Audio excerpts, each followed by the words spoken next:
Tak bisa dipungkiri bila Hari Raya Idul Fitri tiba selalu identik dengan hidangan ketupat.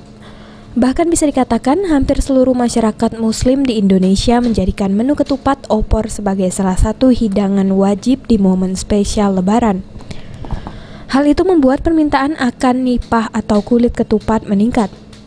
Hal tersebut dimanfaatkan oleh sejumlah pengrajin kulit ketupat yang berada di kawasan Tiga Ulu Palembang, tepatnya di Lorong Saudagar Yucing yang berada di Kecamatan Seberang Ulu 1 Palembang untuk mendapatkan rezeki.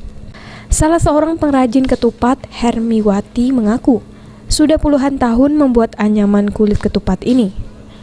Kulit ketupat yang ia jual satu ikat isi 10 kulit ketupat, dihargai Rp4.000. Pesanan kulit ketupat mulai banyak berdatangan dimulai pada awal Ramadan hingga saat ini. Ia menambahkan walaupun di tahun ini banyak pesanan, namun dibanding tahun kemarin, pesanan kulit ketupat menurun. Hal ini disebabkan karena banyaknya pengrajin anyaman ketupat dadakan yang mengambil peruntungan di bulan Ramadan dan menjelang Lebaran ini. Ketupat ini lama. 3 tahun lebih. Ada berapa tahun, Bu? 3 tahun. Lama selama Bang. 10 tahun. 10 tahun. Harganya. Tidak tentu kadang.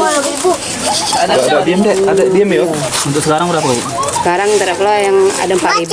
4.000 itu per ikat atau per Saya kan 10-nya. Oh, 10 ikat 4.000. Kalau 100-nya kan 100 ini kan itu 40.000. Selain membuat ketupat, warga di Lorong Saudagar Yucing juga bisa membuat anyaman lain seperti piring, nampan, dan sebagainya.